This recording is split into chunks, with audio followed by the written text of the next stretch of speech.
was on the phone. Got a call from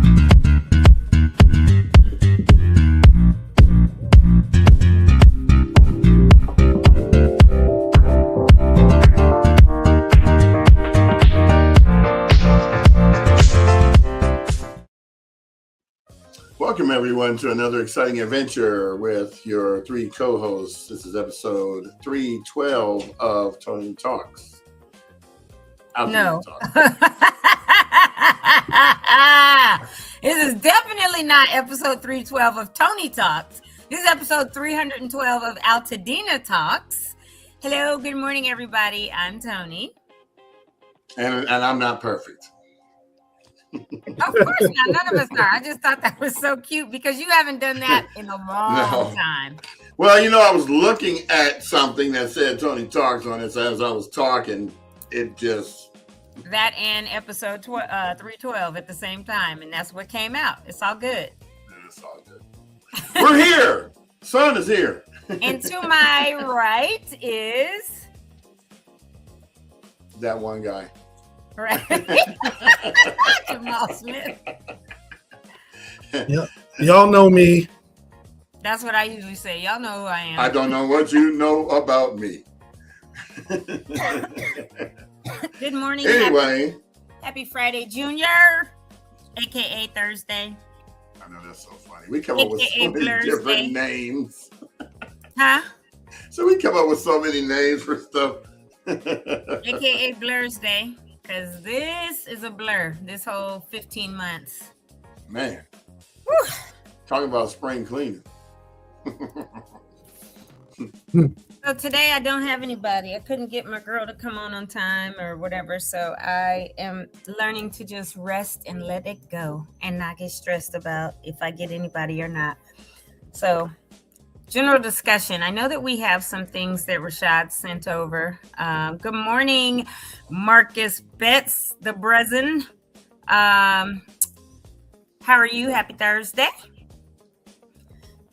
Look, if you guys want us to discuss anything, because it's open discussion today, tell us and we'll get to talking. Like the other day when Heavenly had a question. Except I will be woosad today. That turned into a whole discussion. It did. But that's good, right? That's what this is about. Actually that's what we... Before you came on, Jamal and I were talking about how we really started this podcast for the announcements, just to announce where things were so that people wouldn't be in the dark. You know, and it's turned into a whole bunch of other stuff. But one thing has been a constant factor, and that is the announcements. So yeah, we're 312 episodes of announcements. Well, yeah, maybe 307. See, he had to go and get literal. I was just going. Well, I know that we specifically didn't do them on several occasions. Nobody else remembered. Tell me. Now they're going to go back and look at every episode. They're going to go back and look at every episode and say, that's the one. No, they would have gone back at every episode and been like, hey, they lied. They said they did this and they didn't do that. And that's what we want. We want you to go check on us. But anyway. So if you got to go watch all 312 plus the auxiliary episodes. Please do and like it and share it as well. Yes, please. Prove us wrong. Mm-hmm. That's what we want. Prove us wrong. If you can find, I'll tell you what. If you can go back and find the episodes that we did not do, the announcements, I will give a $25 gift card. By when, though? You got to give a deadline. You can't just leave it open. No. And that ain't enough for me to go sift through. The first one to do it. Well, give a deadline, because if they find it a year from now, then that shouldn't count. Well, if it's going to be somebody's going to find it like tomorrow. Yeah. Or next week. It's like hard to say. Friday. It's like hard to say. That's the deadline. Because I'm not watching 312 episodes by next Friday. No, just like Toni said, that's not enough. Whoever attempt it. Somebody will. That's not enough of an incentive for me. Well, put it this way. We can get a sponsor. Let's see who it is. To put up $1,000 to give away, then we'll do it that way. Hey, I can only afford $25. that's kind of fun though. Look, I only can put out what I can only give you a number of what I am capable of producing. We should have some fun with that. Get some sponsors and some little trivia or some, I don't know, some little fun things. That actually would be that would actually be something good. We need to start doing some Easter eggs so we can start telling people, when did you see this little thing pop up? Yeah. We're giving away $400 to the person who can find this symbol. And then we put the little symbol up. Yeah. And then they got to go look for it. We won't make it so bad, though. It'll be like the month of April. We'll say, we're going to be showing something in one of our snippets. You have to watch every show for the month of April. If we announce it and you can find it, you will be the first one. Don't find it and be the second one talking about, can I still get something? Because that's not how it works. No. So I have a little topic I want to kind of ask about and see what's happening, if you guys are aware of it and what your opinions are. It's not fire related, but it is kind of community related. It's about how Pasadena Unified is talking about consolidating some schools. Mm-hmm. I'm not sure if you guys have been aware of that. I've seen a bunch of stuff. I didn't go on to anything, but I know that there is a virtual town hall happening on the 31st to talk about that. So I will be a part of that as a member of the Alumni Association for John Muir. Dr. Gray is also on the association, and so we meet the second Saturday of every month. And he did say that there are a lot of schools on the chopping block. John Muir and Pasadena High are not on the chopping block. Oh, okay. The other schools they're still trying to weigh it out. They approved a $280,000 consulting project to figure this out, because obviously I understand why they wouldn't spend the money, because as administrators and teachers, you just don't have that kind of time. Between homework and, meetings with your teachers and all that stuff. So I understand why they did the outside consulting thing. But at the same time, are you showing something? Oh, there it goes. At the same time, we need to know, because they were in a $30 million deficit. And I feel bad because, we grew up in an era where school was important. It wasn't about the administrators. It was about great teachers and retaining them.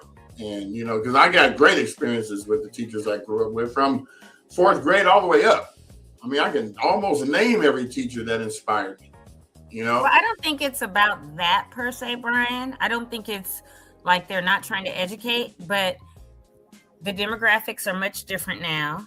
The charter schools we didn't have growing up, so everybody went to public school. So what happens with charter schools, and this is nothing against them, I had kids in charter school, right, Hannah and Seth, but what happens is, as a public school participant, child, right, or someone that lives in a public school area, you have the choice as a parent to put your kid either in the public school for your district area, or to pull them out of the public school and put them in a charter school.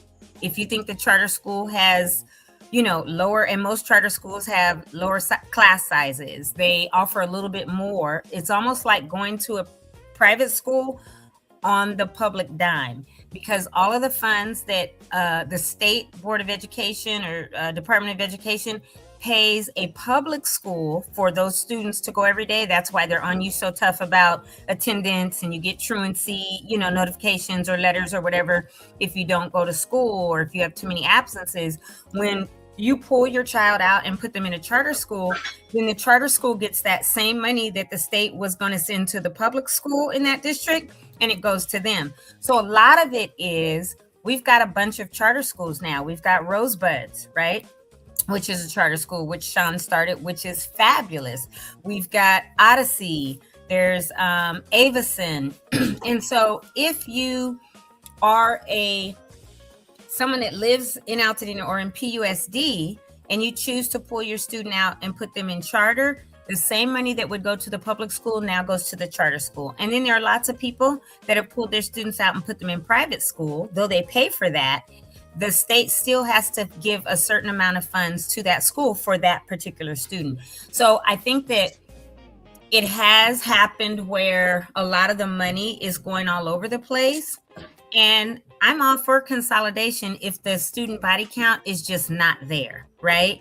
Because why have 8 elementary schools, but you only have 150, 200 students maybe, right? And it's not enough to sustain it. So if it means shuttering a school, and right now, post-fire, people aren't living up there. They're having to drive to take their kids to Pasadena or to the school. And so a lot of the services are not going to be available. The teachers, where I don't think they should close Altadena, because I know it is considered on the chopping block, but it's an arts and magnet, and Elliott Arts and Magnet. I think they should say, we're not going to permanently close Elliott, but until we get it rebuilt, right, and can have students there again, it will not be open. And that's just common sense. The school basically burned down, right? The bulk of it on the interior, some of the exterior structures there, the tower they've been able to salvage or save. But it does not make sense to have all these schools open, because with opening comes additional costs, like the electricity bills to have the lights on at that school, the water bill, the cafeteria might use gas, whatever. So if that means, okay, we need to shutter this school because the students just aren't there, right? Then shutter and consolidate, and that makes sense. If it is Altadena that, parents aren't living in the area right now because they've got to rebuild or whatever, temporarily maybe close it, but don't say it's on the chopping block forever. But the ones that, like Loma Alta, nobody's there. It had become the charter school where Rosebuds is, but it burned down. So they're using Don Benito. It was actually 2 charter schools. It was Rosebuds and that other one. I forgot the name of it, but it's not there. The building physically isn't there because it burned to the ground. It's dirt there right now, right? And so if it means, hey, let's shutter some of these schools, and instead of having 100, 150 students, combine them and maybe we have 300, then we could use all the resources for the teachers or whatever that need to be there. We can use, instead of having 2 open, paying 2 electricity bills, 1. That's the kind of stuff I think that everybody needs to keep in the back of their mind and look at. What are the real costs? Not just, is it they're not paying teachers, or they're not doing this or not doing that. So I think that, I will say this, it is my hope and prayer that they are looking at all of that as well, so that they are doing what you were saying, Brian, giving the education that we got, right? That's what, at the end of the day, it should be about, is these children and giving them the best possible education that they can get. And if it does mean shuttering, do that, consolidate, but at the same time, take into consideration where those students are when they rebuild, where they will be, and are you going to provide transportation? Because then that's an extra burden potentially on the parents. So I think it's a really hard thing for any district to consider, but when you look at necessity, I want it to be best use of funds, because school districts are funded by taxpayer dollars, right? So best use of funds and what's going to provide the kids with the best education. Well, what's crazy is I was looking up the census, and according to the census, shows that we had 42,000 people in Altadena, and 19% of those, which is about 8,000, were kids under 19, under 18. Right. So you figured we needed, there's 8,000 kids either not in school here, or some of them are being, just like you said, being driven back in to go to the schools here. But, this comes at a really bad time because of the fact that it was already on the deficit was already there before the fire. Right. And now it makes it worse after the fire, because now there's 8,000 kids that are either coming sporadically or went to other schools outside of Altadena or Pasadena. Yeah. Because it affected Pasadena more than anyone, because that's where all the schools were, except for a few. Right. Yeah. But if people are not here, if someone moved to Burbank or South Pass or whatever, I wouldn't expect them to bring their kids back into Pasadena Unified.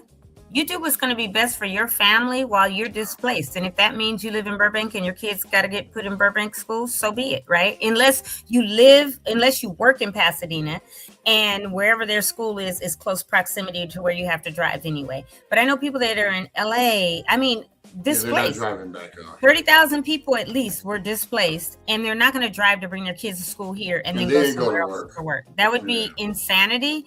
And so, yeah, it's unfortunate that we have to even consider consolidating and shuttering some schools. But if that's what it is, that's what it is for right now. And again, I hope that it's temporary and they say, okay, once we are able to have people back in the area, once we're able to know what schools, look at that school, Norma Coombs, that they gutted and redid under Prop whatever that we voted on over there across from Victory Park. Mm-hmm. And it was open for a few years and then it just got shut because they didn't have enough enrollment. It's a brand new school. Put those kids in Norma Coombs and reopen or whatever, right? But like I said, it's a tough decision, and I hope that they do listen to the community and the Alumni Association and all of that and make the best possible decision for Pasadena Unified School District students and parents. Well, as I find out more information, we got another meeting in about 2 weeks. We always talk about this anyway. So you mean the Alumni Association? Yeah. Okay. It's open to the public, for the first hour.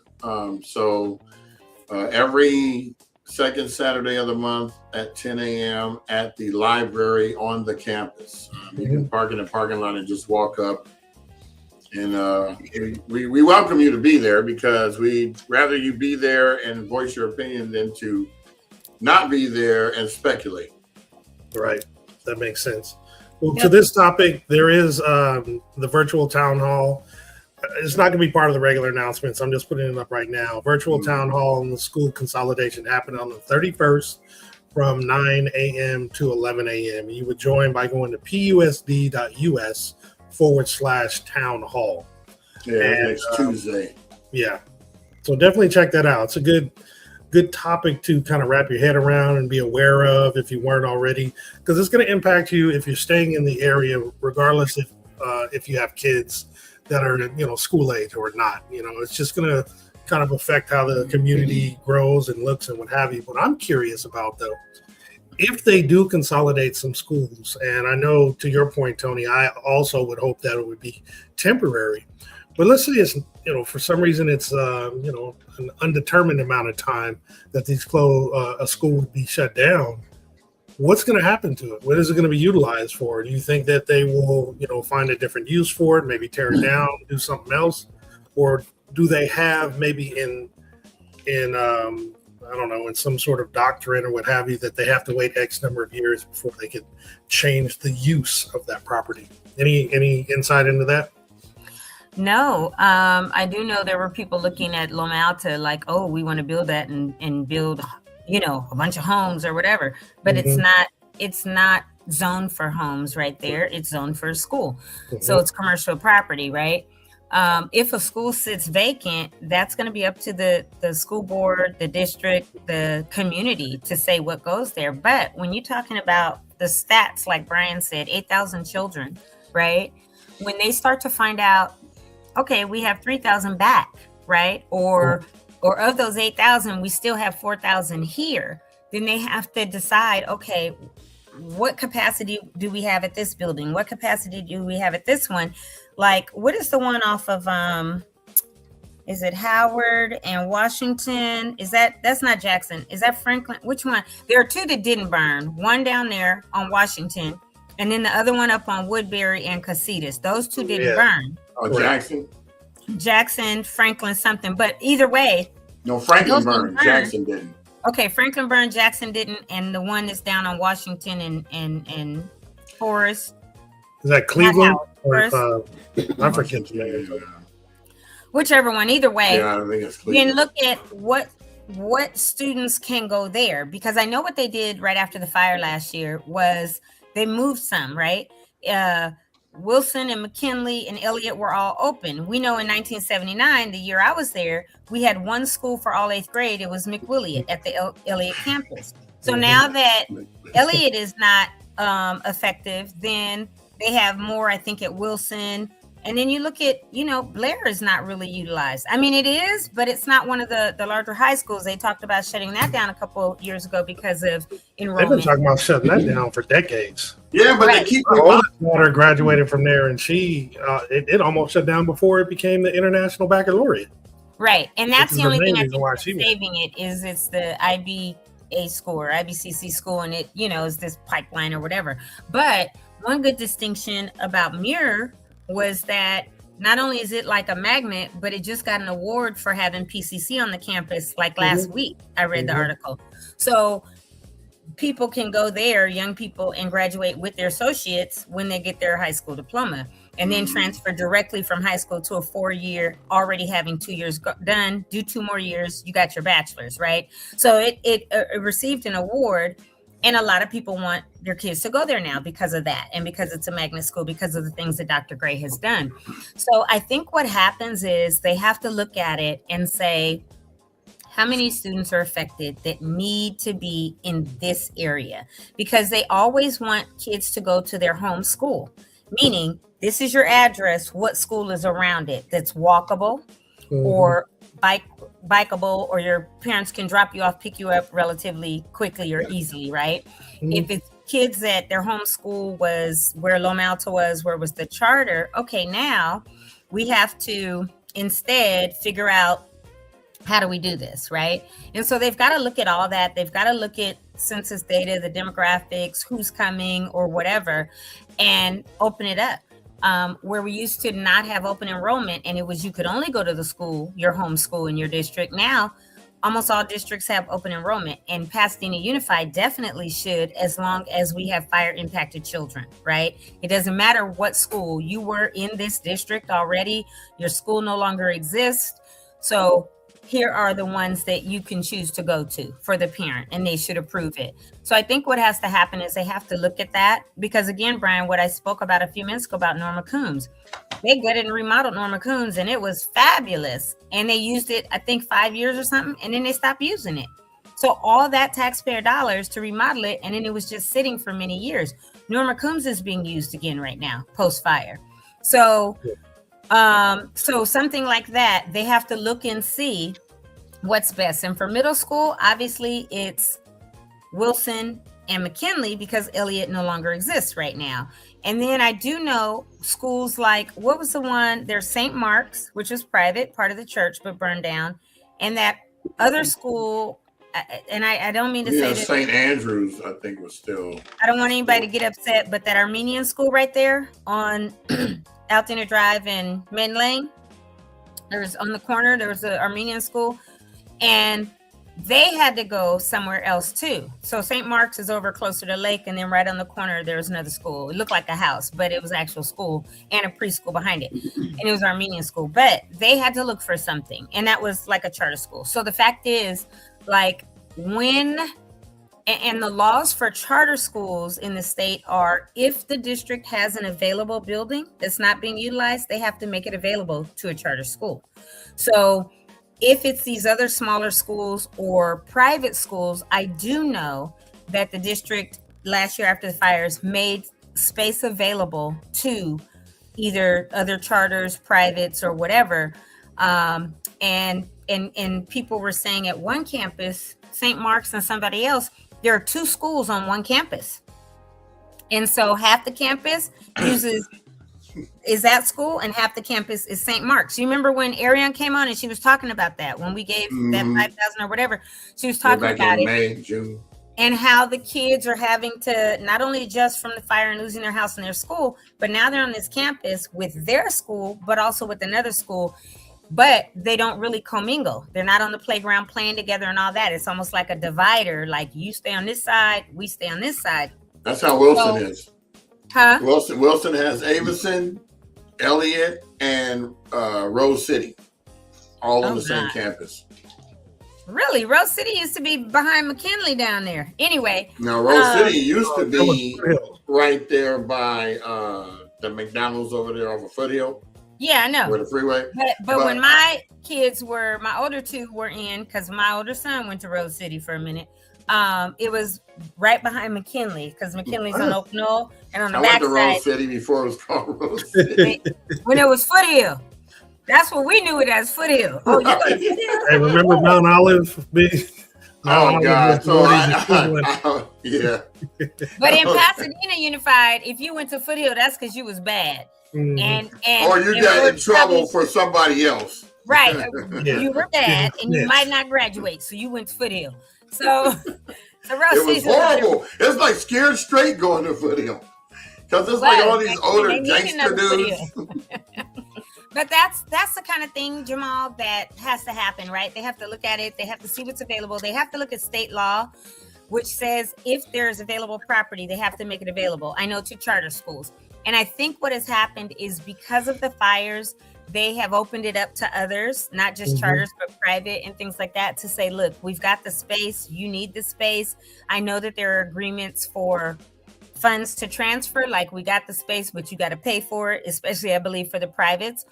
But I'm glad that that's happening, because how many times do we talk about we all grew up together? Some of us lived in Altadena, some of us lived in Pasadena. We're not a city, they are. But when it comes to it, we say Dena love, because we both end in Dena, and it's all the same community. So still in our Dena community, you have children that live in Altadena, that live in Pasadena, they go to private school, they go to charter school, they go to regular public school. A lot of them now are on the same campuses, even though their schools are kind of separated on it, but are attending some of the same campus, because they got to do what they got to do to continue to educate these kids post this fire, and until they get homes rebuilt, schools rebuilt, and back into the community. So I think that's the kind of thing that we'll continue to see for the unforeseen future. I would say the next probably 2 to 7, 8 years, depending on, schools getting rebuilt or not, or whatever. Yeah, it's going to take a little while for it to come back, and I hope it does. The other thing, which is not, necessarily a popular, depending upon who you're talking about, but it's the athletic programs as well.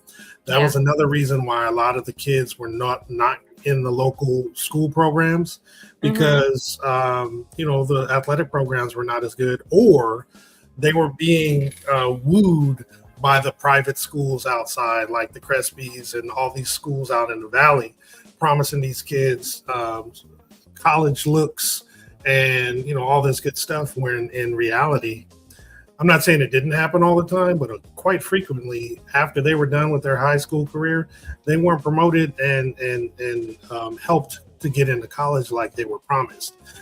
So my whole point is, it would be great if the athletic programs also, in conjunction with the improvement in the education and all the advances that they're doing, like with Muir in conjunction with PCC and any of the other things that the schools are doing, but if they can build up and foster their athletic programs, because that's still a good thing for kids to do. It builds a lot of character, helps them deal with people and deal with stresses, and it just helps them learn how to do a lot of things. But a lot of the schools, their programs aren't there anymore. I mean, well, part of that is what we're seeing with what happened with Lance, right? Lance was the coach at Muir, doing great with football. He left because the stipend is almost not even there anymore. And he's now being paid by St. Francis, which is right next door, which is private, because they can afford to pay him, right? And in the same league. Right. But the thing is, Diane Pullins is one who always speaks out, because we know Diane ran track. She graduated with me in '83, but she was doing track stuff at Muir for the girls. She still is, but they have a new head track coach. But the thing about it is, Diane just posted, I'm trying to pull it up on my Facebook now. I think she posted it on her private yesterday. If not, it's either in the Altadena or it's in the, yesterday she posted that they're having a fundraiser to help pay the coaches because of budget cuts. So they're literally doing that popcorn double good fundraiser. She said, show your support, spend $6 on popcorn. When I tell you, I'm about tired of double good. But I will donate, or I'll buy it. And you know what I do? I'll buy the big box that's 80, 100, whatever. And then I set it outside for my. Yeah, I give it away. We raised $6,000 for our 40th reunion last year. With that I remember you were plugging it on the show. Absolutely. I was sick of that popcorn, believe me.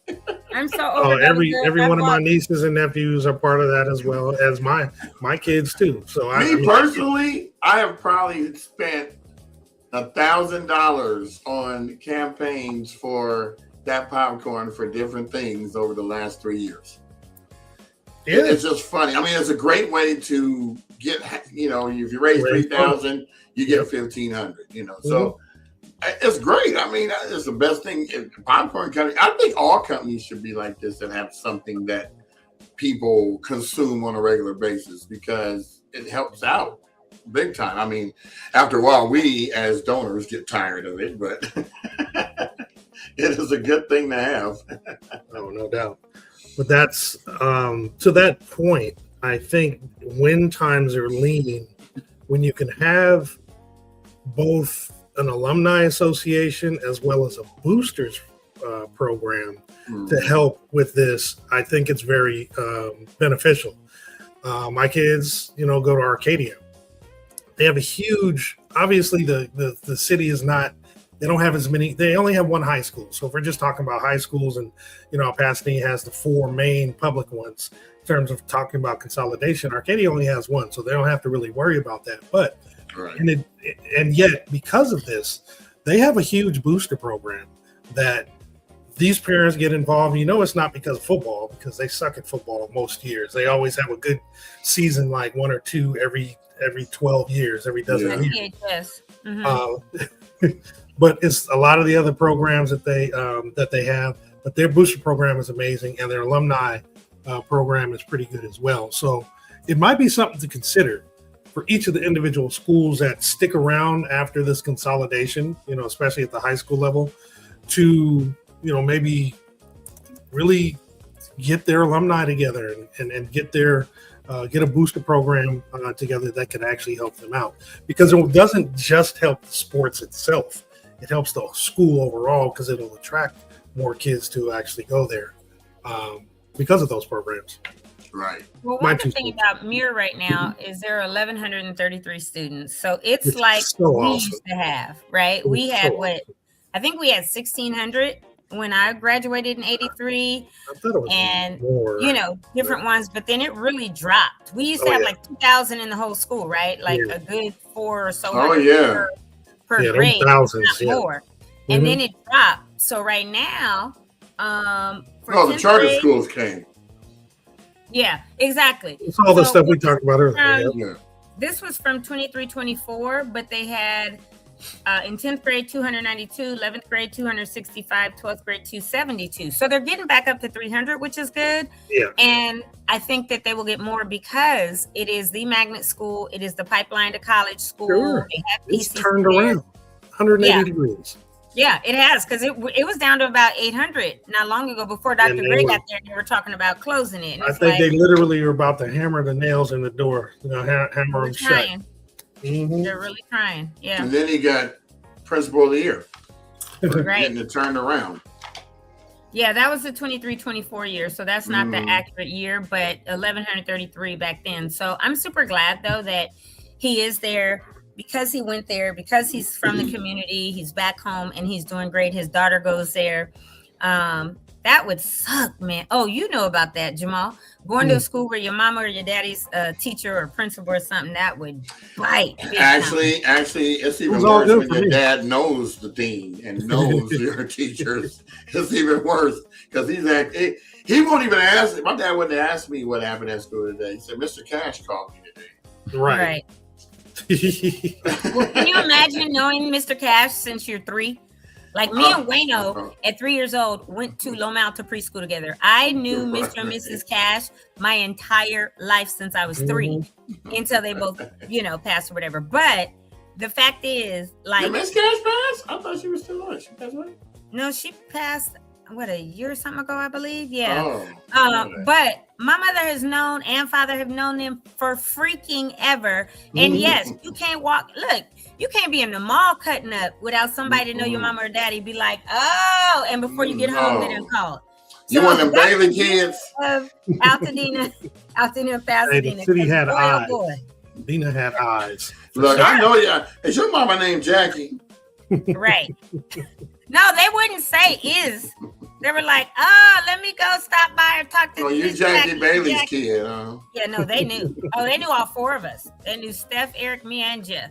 And it was like they didn't know my brother and sister, and they knew. Oh, they knew me. all of us. But again, we were Girl Scouts and Brownies and Cub Scouts and Boy Scouts and OBA. Like we did everything, right? I remember so our parents OBA. were involved in everything.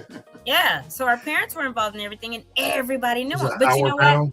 When Yeah, my Outward kids Bound went to high Adventures. school, yeah, OBA. When my kids went to school, the teachers all knew me. And they could see me in a grocery store or the whatever school they went to, right? And I had kids all That's over. how, I think that's how it should be. I mean, that's Absolutely. community, right? Absolutely. That is community.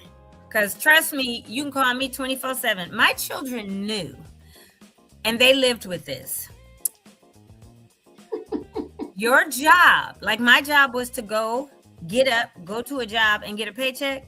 Their job, and this is what I told them, your job is to go to school and get the best grades you can.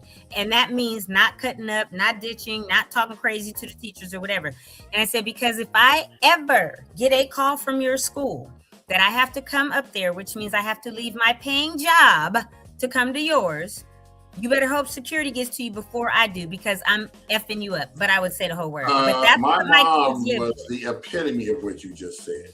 Oh, That's what my kids lived with, and they knew. And I not wasn't have playing. her come up to the school, and you I'm better not- like the one time that I wasn't afraid because I knew, and I told y'all about this before when you know the teacher messed up the principal messed up her name, but I'm being called up there because I'm making fun of people's names.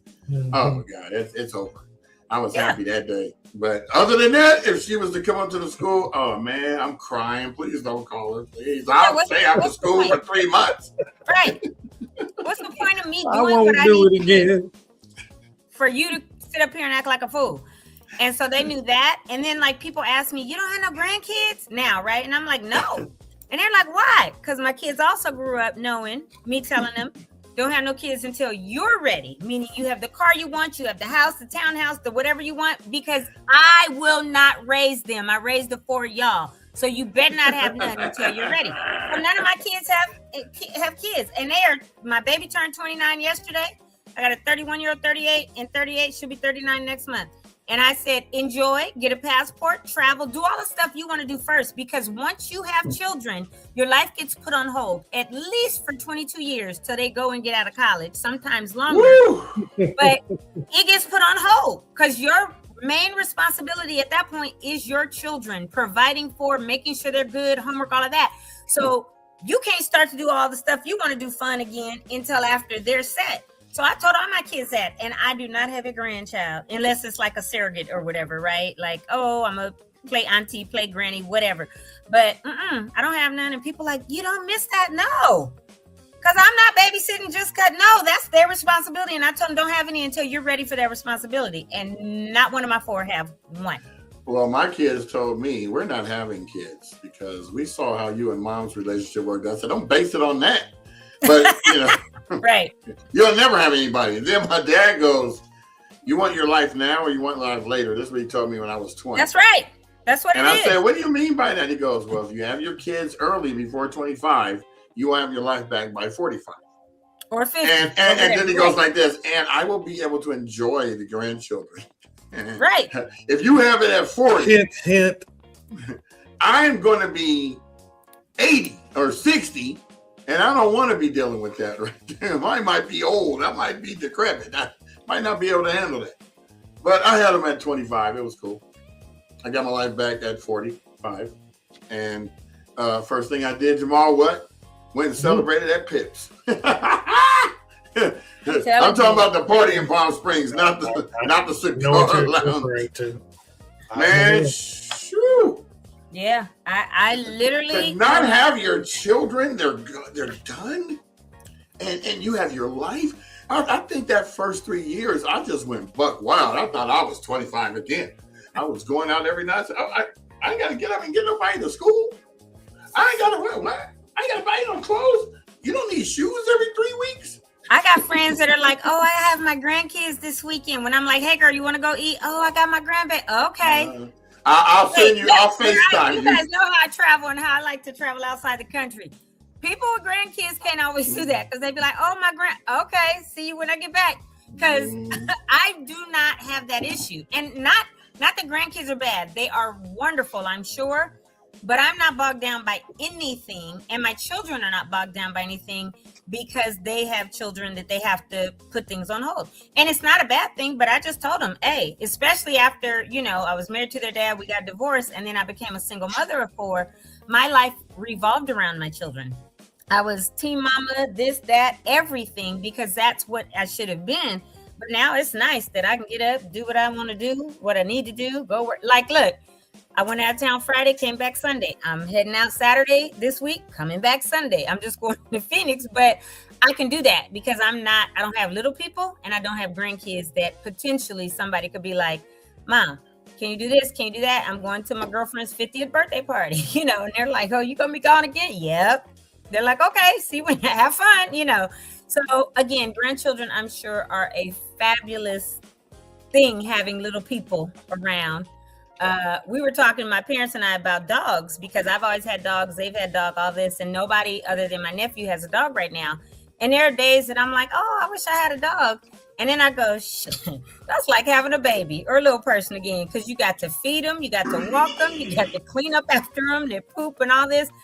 And I enjoy where I'm at right now, where I don't have to do any of that for a little person or whatever. So, but to those that have them, I've heard all the stories. I've seen it. I think little people are wonderful, but enjoy that if you have them.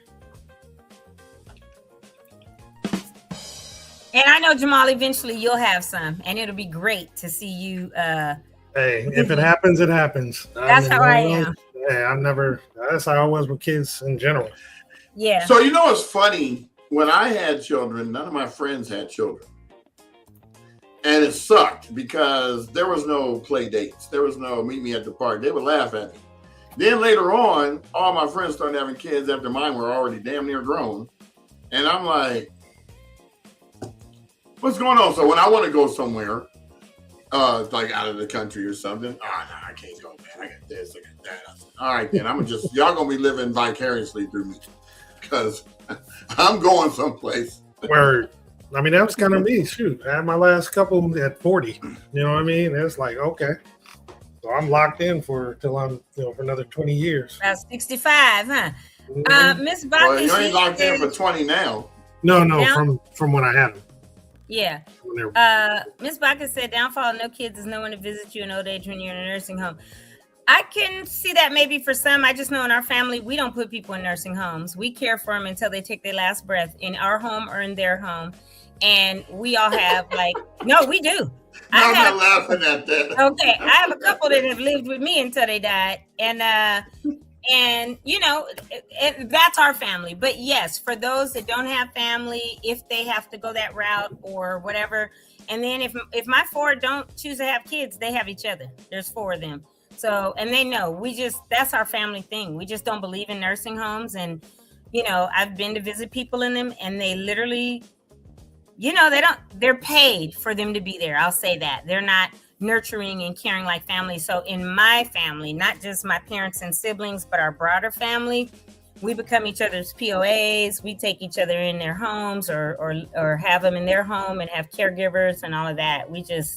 I would hate for anyone in my family to go through that because that would be a lonely last days. But I don't blame you, Marcus. Yeah, I'm cool on pets for a minute. Love them, but they want a dog right now. So they know, and I know it would be my dog because ain't that the truth? It's always your dog. Because they want it, they love it. Oh, it's cute. So you got to pick up that crap every day. Yep. And feed Plus, them. Marcus will be at home all day with the dog too. Take them to shots. Oh, like you, Jamal. Yeah, you got Sky right there all day. I got 2 dogs. The Sky's cool, and my Yeah. other dog I had before, Chewy, she was super cool. I can leave the house. She'll be in the house and not do anything to it. Or Yeah. I can be gone for hours. As soon as I come back, as long as I let her out, she'll be good. I think that's the thing too. You got to realize what kind of dog you're getting. Yeah, you Research gotta it get first. lucky. You get a hyper dog like a Dalmatian or something that is like all the time. That's when you're young, right, and have all that energy. When you get older and you just mellow and chill, you want a dog that's gonna be mellow and chill like you.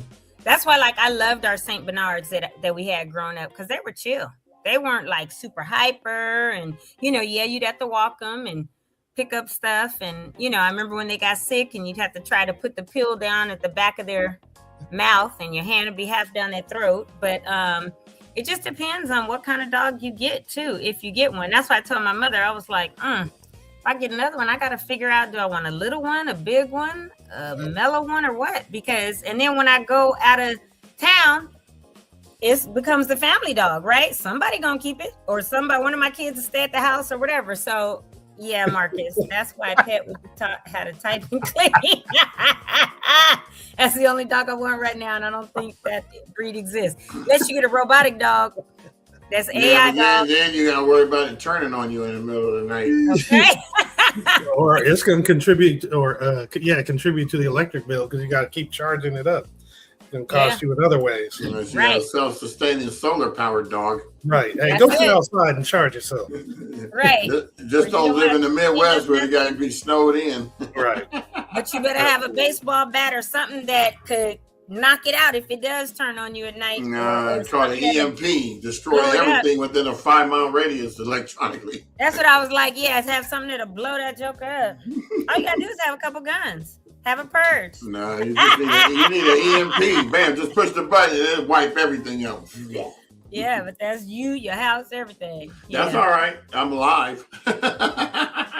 I'm not maimed. My leg ain't smashed where it can't repair no more.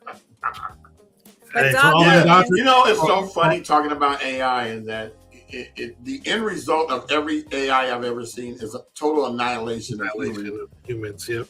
Yeah. So, why are we creating this? That's the plan. They just don't want to say that. So there was a Twilight Zone where it was called the efficiency expert, right? And Mr. Hooper, or whatever his name was, he was twisting a little stopwatch and he was walking around going, this machine right here is going to replace 10 of you. And then this machine over here is going to replace 3 of you. And so he was the only one there left, right? After a while, they figured he was obsolete and they got a robot, the same robot from Lost in Space. He's twirling the pocket watch now. Because now there's no more need for humans. So if there's no more need for humans, who are you selling stuff to? They're not. They don't need to sell because they don't need money. Right. Well, how are you sustaining yourself?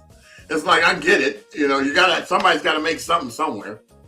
You don't grow anything, so the ecosystem is going to be a dark, dusty planet. For who? For what? Right. Robots are just going to be sitting there. I'm going to have to write that book, The Dark, Dusty Planet. Quick change of subjects. Good luck to the Dodgers. They have opening day today. Oh, that's First pitch is at 5:30 already. By the way, I wanted to tell you guys the tickets to go to the Jackie Robinson Day are on sale through the John Muir High School Alumni Association. I think there's 30 tickets left, maybe.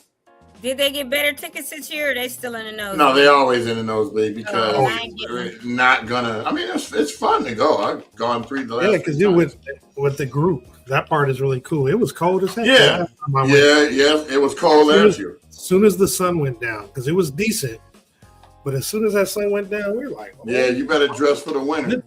They will give you a 42 jersey, and everybody on both teams wears 42. The number 42, so it's so weird. Number 42 is going to base it, and number 42 has caught the ball. But it's not a real jersey; it's a super flimsy little thing. And it is. And depending on what time you get there, they run out. They don't have. You better get there as soon as before the game even starts. You better get there a few hours before the game starts if you want one. Just for the solidarity of the event, That's the whole point. It doesn't have Well, to I be. won't I go was- here because I I'm was not sitting in the on- nosebleeds in the I was 300. on red Sherry top. last year. It was Like, fun, we have though. to get there at 5 o'clock. Stop playing with me. I'm not playing Yeah. with the traffic. Unless you want to drive and I can sit back and not do nothing. She goes, no. I said, well, then we're leaving at 4 to get there. We leaving when we leaving. Yeah. Right. Or else I'm leaving you and you have to catch an Uber, which will be Yeah. devastating for you. Watch the game on TV. Pretty much. I'll tell you about it. Right. And get your own real Jackie Robinson jersey if you want. Well, you wear the real one there and take the other one. Let's three-peat, Dodgers.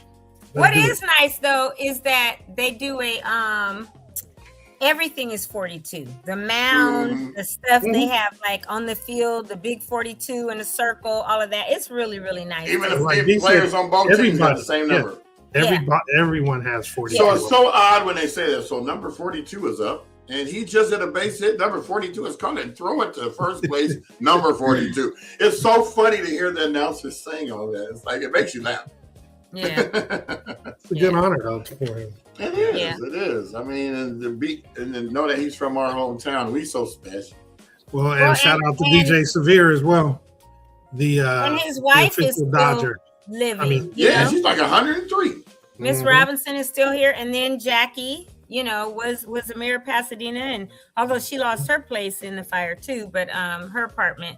But Well, here's Jackie to you, Mrs. Robinson. Beasley is still around, and so it's neat. Yeah, she was at the NAACP thing, right? Who? Jackie Robinson Beasley? Mm-hmm. Yeah, not Mrs. Robinson, not the wife. No. I'm talking about the Jackie. I don't even think she spoke. I think her husband spoke the whole time. Yeah, he did. She stood up there Yeah. next to him. All right. Well, Oh, we've, you caught added you about- frozen. all kinds of nothing for 51 minutes. You said I was frozen? Because I Yeah, left for the a screen. minute. Oh, that's why when you get off the screen, it does that. You be like, Mhm.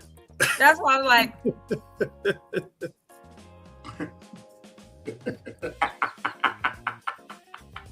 nah, nah. Oh my goodness. Shall we Are segue? you off again, Tony? No, she's doing No. it on purpose. I can see the screen girl, flutter. you saw my eyes blink. I did That's it all purpose. the screen I flutter. knew I it. wasn't even looking. I blinked. You should. That's how you would have known. While That's what I was took me up- looking. Can't That's really what we tell have because the yesterday. glasses After the are. show, when I was bringing everybody back up, you were already on, but I clicked the picture and I took know. you off. And I was like, oops. Because you were still doing the same pose. I don't know. That's interesting. That's so funny. All right, well, I guess it's about that time. Shoot, we almost went. Oh, we almost did it again. Went a whole show without the announcements. And it is time for the announcements. Yes. All right, you gonna do that thing? You gonna do that thing, B? The banner and the overlay. Oh, yeah. Sorry. Okay, here we go.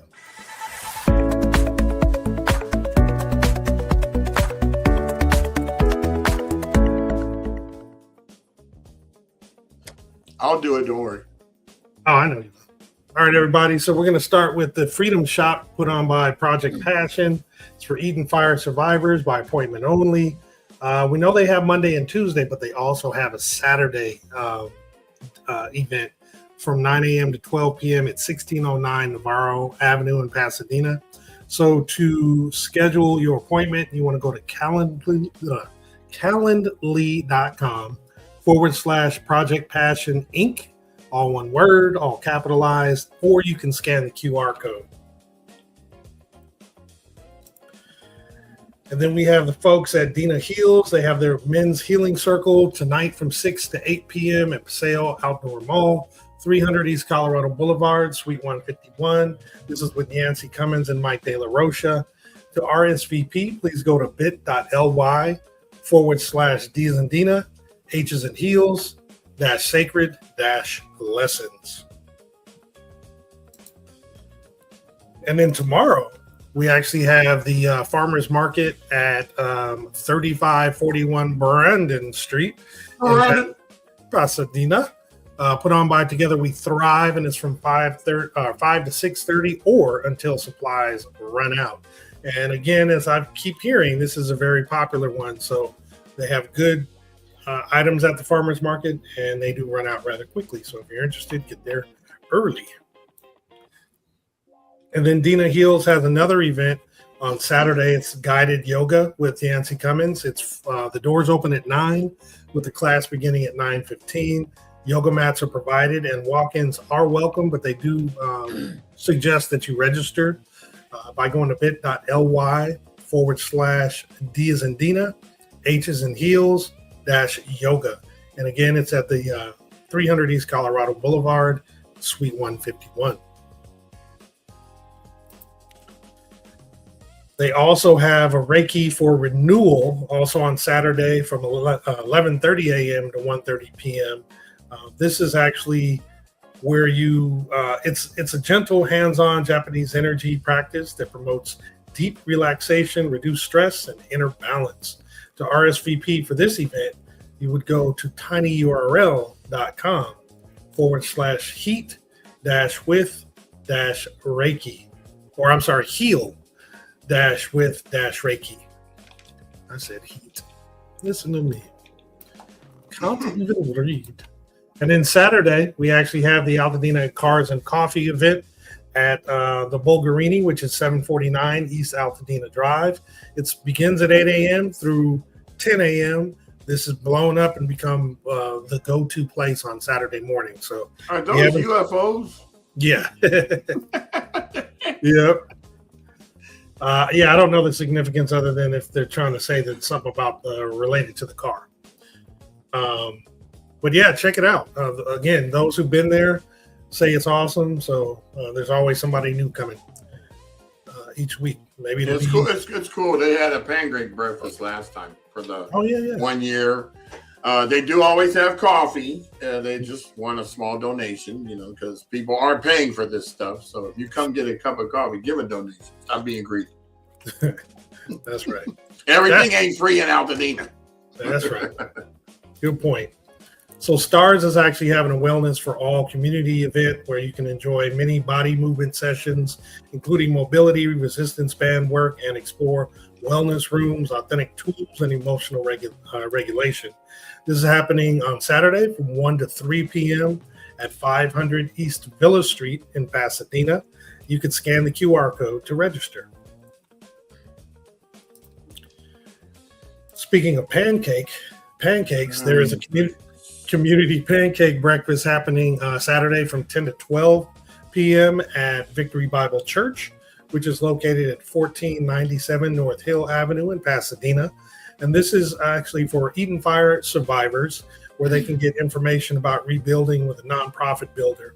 And you would actually register by scanning the QR code on the screen. Got my ticket. Got it. That's right. And the folks with Music Changes Lives has another distribution happening, the Heal Dina distribution, this Saturday at Metropolitan Baptist Church, which is located at 2283 North Fair Oaks Avenue in Altadena. The volunteers will arrive at 8:30 with the doors opening for the distribution center at 10:30. And this is going to last until the supplies run out. And then we have coming up this weekend, Saturday and Sunday, the 5th annual Jazzy Jam Glam, which is a prom dress and suit giveaway. This is going to be from 10 a.m. to 4 p.m. at the Paseo. To get your spot, you have to set up an appointment. Please scan the QR code and make your appointment. This is where the high school seniors can get a dress or a suit and all the other things that you would need for your prom for free. So again, this weekend, Saturday and Sunday from 10 a.m. to 4 p.m. Please share this with any local high school seniors that might be in need. A couple more. The Black Excellence in Art exhibit is still being shown at the Collaboratory or the Collaborative at 540 West Woodbury Road in Altadena. This Saturday will be the last day of the exhibit, as well as a closing ceremony, which will be from 6 p.m. to 8 p.m. And there will be words from the artists. So come on out, support their artwork, and hear what they have to say about what this exhibit has meant to them and their art, and get some insight from them. Before you get to this next one, just so you guys know, that QR code for the Glam Prom probably doesn't show the link, but here's where you can go to actually get that registration done. AltadenaTalks.org/Glam Prom. I'll leave it up there for a few moments in case anybody wants to screenshot it or pause. And here we go. All right, there's an Easter basket giveaway where there's going to be, that's this Sunday, beginning at 2 p.m. at Fair Oaks Burger, which is 2560 North Fair Oaks Avenue in Altadena. This is actually where they're giving away toys and Easter baskets for children and families affected by the Eaton fires. The children must be present to receive a basket and the toys. Like Brian said yesterday, we don't want you hoarding them and then reselling them if that may have been your objective.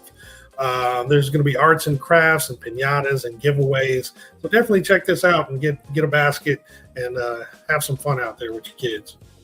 Yeah, I saw a lot of that at the donation station when the fires first happened at PCC.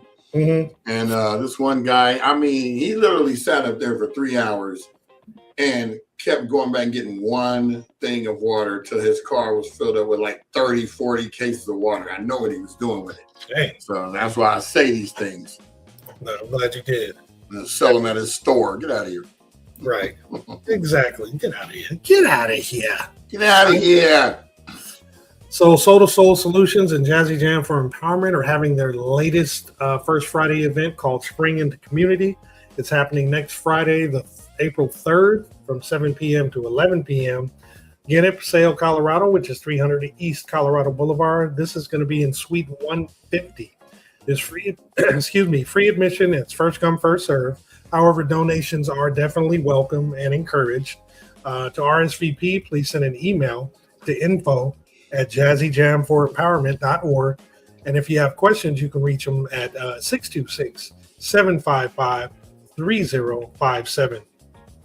And backed by popular demand, G-Mac and Asia Ray and featuring THC will be there. So there'll be live music, games, and networking. So check this out. And here we go. Clay Bunny Cella at the Bunny Museum. So next Saturday, April 4th, from 11 to 2 p.m., the Bunny Museum, 2605 Lake Avenue in Altadena. I just threw it up here because, hey, it's a free event. It's open to all ages and skills. Hop on over to the Bunny Museum, create a clay bunny to donate and help rebuild their collection. Attendees will play with clay and sculpt the bunny of their dreams. It is first come, first serve, and all supplies are provided. Let's go on and check it out. Have some fun.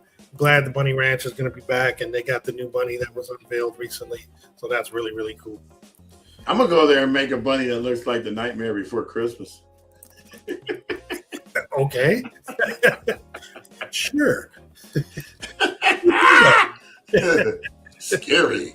And then next Sunday, the 5th of April, there's going to be an Easter community luncheon with meals provided. It's going to be at La Pinaresca Park in Pasadena.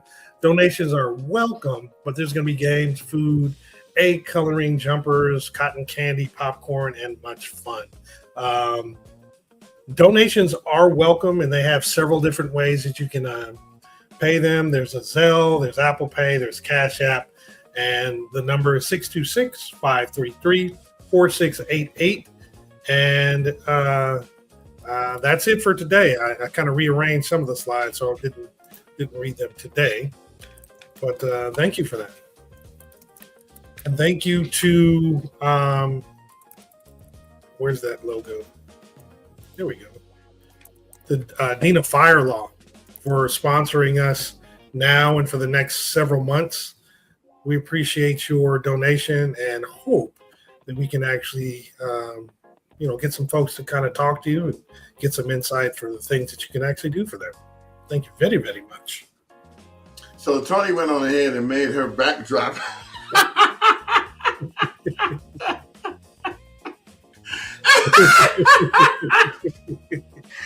Toni, I've been watching that since we've been in the green room, and I'm like, that girl ain't moved a muscle. Like, she good. That girl good. You like this? You like this?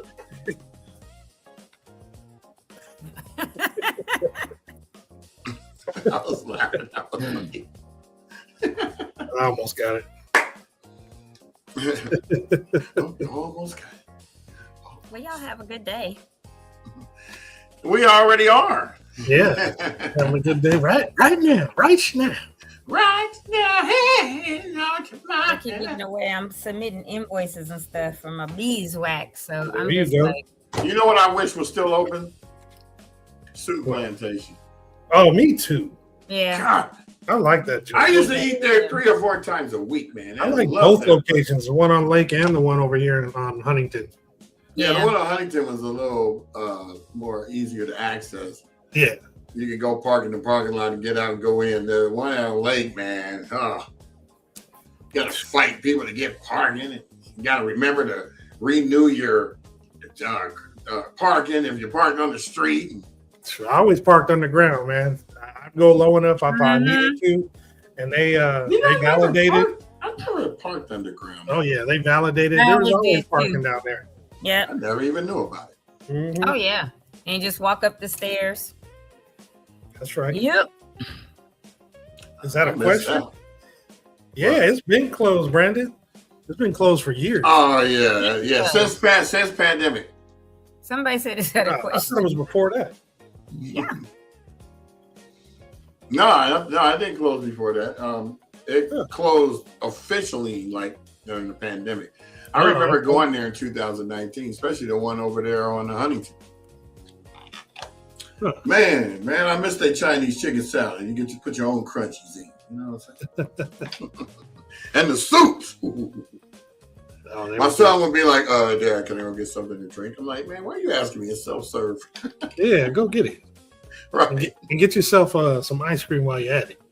No, he likes to get everything one at a time. So if really? he's going to eat corn, he's eating that with on the plate by himself. He's going to get mashed potatoes. That's it. Macaroni and cheese. That's it. I'm like, why don't you just go get like 3 plates of stuff? This is the way I'm doing it, Dad. I'll never question it ever again. Now, what's today? Thursday? It is. I am going to go to Mongolian. That's not a bad choice. Man, it's and they open at 11:30, so I can be one of the first ones there. So I'm glad we ended pretty good. Skip a it. whole hour. Skip it. Instead of zip it, skip it. Zip it. Oh, that's so funny. Nobody gets it. Nobody understands. It's okay though. They don't have to. Inside. Hey. Happy Friday Junior to everybody. Happy Friday Junior. Mongolian BBQ right now. Right, tomorrow. So, yeah. Have a happy Friday Junior. Tune in tomorrow for TGI Friday.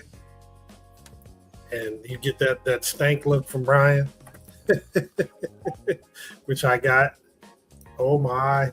I got it. That's when we got something really terrible. We just need to slap a funk face up. Right. There you go. Well, everyone, thank you very much for all that you have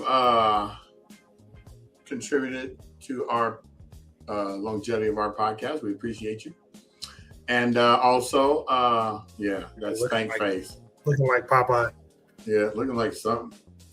Like you should have a corncob pipe coming out your mouth. All right, everybody, have a great day. Let's